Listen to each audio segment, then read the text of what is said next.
minasyaitonir rajim. Ya ayyuhan nabi qul li azwajika wa banatika wa nisa'il mu'minin yudnina 'alaihinna min jalabibihin. Nah, coba itu. Ya. Wahai nabi, katakanlah kepada istrimu dan anak-anakmu yang perempuan dan juga wanita-wanita muslimah, suruhlah mereka mengulurkan jilbabnya. Nah, kalau jilbab itu saudara beda dengan yang kita pakai. Kadang-kadang yang pakai itu belum. Jilbab itu adalah panjang sampai menutupi perut bawah sampai ke lutut, itulah jilbab. Kalau yang di sini itu namanya selendang atau kerudung. Nah, kan ada sekarang yang modis-modis. Cewek-cewek sekarang ada modis kan. Nah, dia tidak sampai menutup dadanya, hanya sampai seleher gini. Nah, itu namanya kerudung, bukan jilbab.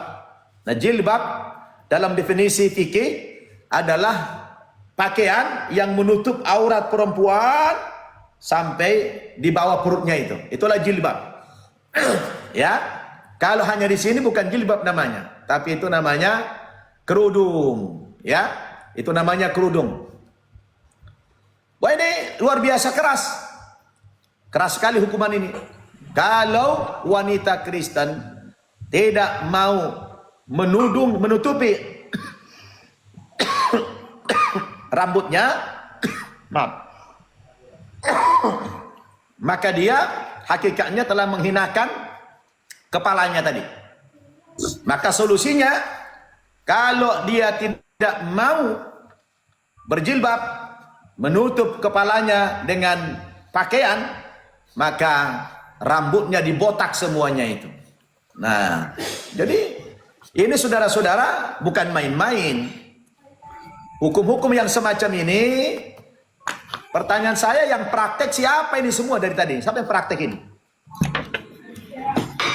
Yang praktek ini adalah umat Islam.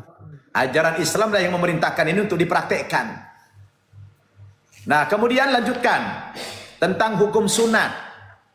Kita lihat hukum sunat. Baca dalam kitab Kejadian pasal 17 ayat 10 sampai 14. Di situ dikatakan, inilah perjanjianku yang harus kamu pegang. Perjanjian antara aku dan kamu serta keturunanmu, yaitu setiap laki-laki di antara kamu harus disunat. Nah, ini perjanjian Tuhan dengan Abraham nih. Setiap laki-laki di antara kamu harus disunat. Dan orang yang tidak disunat, laki-laki yang tidak dikerat kulit hatanya, maka orang itu harus dilenyapkan dari antara orang sebangsanya. Wah, ini sadis sekali hukum ini. Yang tidak melaksanakan perintah Tuhan dalam hal berkhitan ini, maka orang itu wajib dilenyapkan. Wah, dihancurkan orang itu. Ini hukumannya hukuman yang bukan main-main lagi. Udah keras ini hukuman.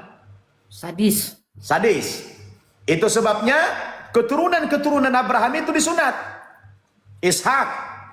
Silakan dibuka dalam kitab Kejadian pasal 21 ayat 4. Kemudian Abraham menyunat Ishak, anaknya itu, ketika berumur 8 hari, seperti yang diperintahkan Allah kepadanya. Nah, itu Ishak disunat umur 8 hari. Kemudian Ismail, baca dalam kitab Kejadian pasal 17 ayat 25 sampai 26. Adapun Ismail anaknya berumur 13 tahun ketika dikerat kulit hatanya. Pada hari itu pula Abraham dan Ismail anaknya disunat. Nah, coba. Kemudian dalam Injil Lukas pasal 2 ayat 21. Dan ketika genap 8 hari dan ia harus disunatkan, ia diberi nama Yesus, yaitu nama yang disebut oleh malaikat sebelum ia dikandung ibunya. Nah, Yesus juga disunat umur 8 hari. Di Quran mana? Bisa dibaca dalam surat Al-Baqarah ayat 124. Allah berfirman, A'udzubillahi minasyaitonir rajim. Wa idzi batala Ibrahim rabbuhu bikalimatin fa'atammahunna. Ya.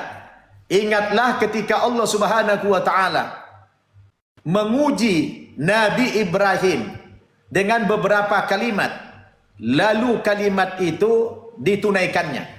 Nah, di dalam tafsir yang kita baca kalimat yang dimaksud di dalam ayat itu adalah Allah menguji Nabi Ibrahim dengan melaksanakan beberapa perintah Allah Subhanahu wa taala dan meninggalkan beberapa larangan. Itulah makna kalimat. Jadi Nabi Ibrahim itu diuji oleh Allah Subhanahu wa taala untuk melaksanakan beberapa perintah dan meninggalkan beberapa larangan. Nah, perintah yang dimaksud dalam ayat itu banyak. Di antaranya adalah perintah untuk berkhitan, perintah untuk bersunat. Fa'atammahunna, maka perintah itu dilaksanakan oleh Nabi Ibrahim Khalilullah atau Nabi Ibrahim alaihissalam. Maka semua dalil-dalil hukum yang ada di dalam Alkitab maupun di dalam Al-Quran ini, saudara, yang mempraktekkan ini semuanya adalah umat Islam. Jadi kalau begitu yang benar yang mana? Nah, yang benar yang mana? Tentu yang benar adalah yang melaksanakan perintah Tuhan, yang melaksanakan aturan-aturan Tuhan ini. Orang yang tidak melaksanakannya berarti tidak benar. Ya, mereka itu membangkang aturan-aturan Tuhan itu. Kalaupun diganti dengan, katakan, wah itu kan sudah diganti dengan kasih sayang. Siapa yang bilang? Siapa yang bilang itu? Kan Nabi Isa tuh sudah jelas mengatakan, aku datang bukan untuk meniadakan hukum Taurat dan kitab para nabi, tapi aku datang untuk menggenapinya. Kan jelas sekali. Nah, hukum itu saudara sambung bersambung dia. Karena tadi sumbernya sama dari Allah Subhanahu wa taala. Ada yang terputus kalau memang hukum itu sudah tidak relevan. Berarti diganti dengan hukum lain yang lebih sesuai dengan waktu dan zamannya, waktu dan tempatnya. Nah, ada yang banyak dirubah juga. Tetapi secara umum, apa yang tertera di dalam Alkitab Perjanjian Lama ini banyak sekali kemiripannya dengan hukum-hukum yang ada di dalam Al-Quran, saudara-saudara. Nah, ini antum-antum para saudara-saudaraku yang ya oten, ini harus dibaca, harus diketahui. Nah, cara memahaminya adalah gampang. Kembali kepada perkataan Yesus tadi, aku datang untuk meniadakan hukum Taurat tadi. Itu bukan meniadakan, tapi menggenapi kedatangan dia ke dunia ini. Nah, itu cara kita untuk membantahkan semua argumentasi mereka. Wah, ini nggak perlu menegakkan hukum ini, diganti dengan hukum kasih sayang. Itu semua akan terbantahkan dengan dalil itu. Nah, saya pikir masih banyak lagi, ya, masih banyak lagi dalil-dalil hukum-hukum di dalam Alkitab. Tapi saya memang cukupkan sedikit karena saya ini sedang dalam rangka safari dakwah, ya. Saya tetap membatasi waktu saya karena besok pagi saya harus tampil, jadi tidak bisa terlalu larut malam. Nah, saya ingin memberikan satu kesempatan kepada teman-teman oten terutama, ya, untuk kita diskusi malam hari ini seputar hukum-hukum yang saya sampaikan tadi, persamaan hukum di dalam Al-Quran dan juga di dalam Alkitab. Saya kembalikan dulu kepada admin kita, Bang Luding, untuk memandu, tapi tidak menutup kemungkinan pertanyaan ini boleh kita izinkan kepada orang yang Muslim juga. Tetapi kalau ada non-Muslim yang mau bertanya, kita prioritaskan. Ya, silakan. Oke, Masya Allah, luar biasa teman-temannya. Masya Allah, luar biasa. Pencerahannya sangat jelas ya teman-teman. Jadi teman-teman, Ustadz ini biasa, Ustadz Nababan itu selesai memberikan tausiah, baru kita memberikan oten-oten untuk bertanya. Begitu teman-teman. Jadi di sini tidak ada debat-debat.